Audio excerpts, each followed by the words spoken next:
one of the top sports agents in the country. Has been doing this since 1983, has represented players on NFL rosters since '83, including Hall of Famers Randy White, John Randall, Super Bowl 30 MVP Larry Brown, also represented Thomas Everett, a All-Pro for Dallas in the early 90s. Thomas Everett, interesting story, Scott. Yes, he is. He went to Baylor, where I went. Everybody's All-American at Baylor, just a great player. He was drafted by the Steelers, and I was able to move Thomas to the Cowboys in the Reggie White free agency class. And he came here as an integral part of what Jimmy felt like the last key component to build his defense. He needed a safety, an instinctive safety that could be kind of the captain back there, make an impact, and he did.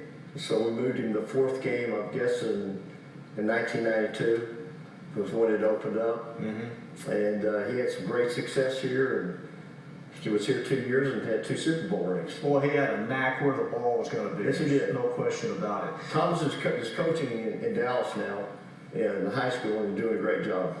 Scott, you really don't get into tax and financial planning, but these guys have to be aware down the road that good things ultimately come to an end.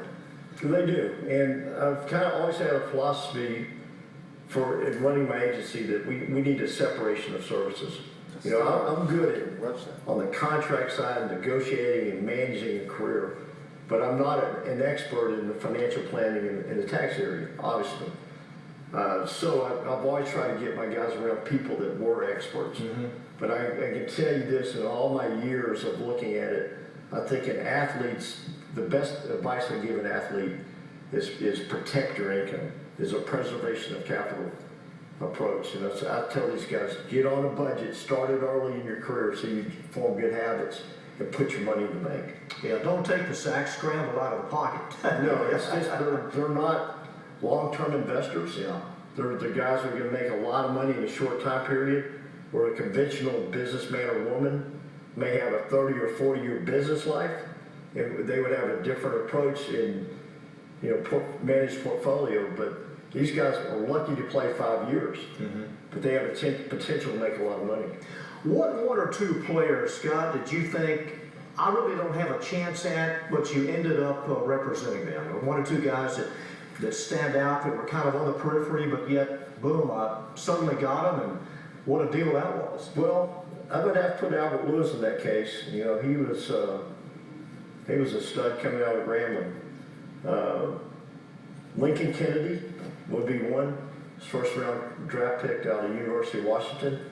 I got a call from a guy in San Diego and said, "Hey, do you want to come and interview? We think you're one of the top agents in the country." And I was flattered he said that. "You want to come interview with this guy?" And I knew who he was, but that's a long ways from Texas. Mm-hmm. And I went out there, and we really meshed, and he became a great client. We're good friends today. To attain what you have accomplished, Scott, does one need a law degree? The son of a rich sports owner, does that help with major contacts? Or for someone that really is serious about getting into this, what is paramount? Well, to answer your question, nowadays you need to have a law degree to be certified. Or you can be grandfathered in. We have a young man in our company, Daniel Freed, who will be certified. His young partner does a great job with us. But I think the best way to get into this business is to intern. Mm-hmm. You've got to intern with somebody who knows what they're doing. It's really hard to break in. I see a lot of young guys try to get in every year and fall out, but the problem I see from doing this 28 years is even the guys that have got out on their own, they don't have a mentor. Agents are notorious for not helping each other. And I've always taken a different approach. I feel lucky to be in this business. I've always tried to help young agents, and I still do today. I welcome good competition. What I don't like in our industry is people not knowing what they're doing, because it ends up hurting the industry. Well, what about the free agents? I mean, when you see a guy, is it gut instinct, recommendation, his past performance? What separates a free agent that is right there that I think this guy can make the roster the last couple of years? Well, I'm from an era of old school football, and when I played at Baylor, I worked really hard on the fundamental part of the game. And I knew I had to in order to play. So I tried to do all the little things right. And because of that, I got a grasp of what makes a good football player. And then I was lucky enough to, young in my career, I sought out the great evaluators. Like there's one that, we're in Arlington right now, there's one that lives real close to here, C.O. Mercado, who's with long time with the Tennessee Titans, or excuse me, Houston Oilers, now Tennessee Titans. Great evaluator. I got around guys like that, and I picked a brain. And C.O., he called me Scooter, but he took time to teach me. But I was around guys like that. Mark Hatley, who was a great personnel guy with the Chiefs and GM of the Bears, and then the Packers. Unfortunately, he passed away a few years ago. I was around those guys, and I picked their brain. I'm able to discern who's a good athlete, who's not. And so I go and pick those guys. I know where to place them. And with success come endorsements. Well, does one necessarily have to win a Super Bowl or become an MVP or lead the league in rushing to get any kind of endorsements? I mean, can you have a so-so year and just be at the right place at the right time, or have that face or have that voice that tries to sell a product? Well, it's very helpful. You need to be in the right city, and your team needs to be successful. And in Dallas, it's a good place. If you're a good athlete and you speak well and you present well, you got a chance to get some pretty good off the field things.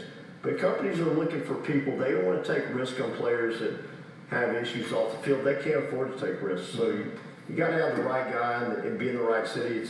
It's easier in Dallas than say Arizona.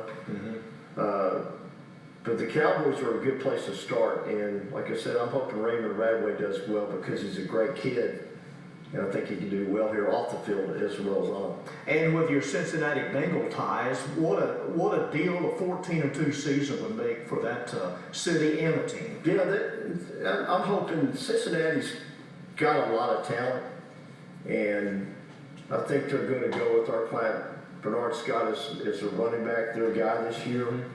And he's special, and he's a Pro Bowl top talent. He's the guy you can ride, the team can ride into the playoffs with. And so I like Cincinnati. I always liked it up there, so I'm headed there next week too. So I think they'll do pretty well. If they can get that TCU quarterback to play, they're going to be okay. Andy Dalton, a final break, and back with our main segment of the Sports Zone right after this.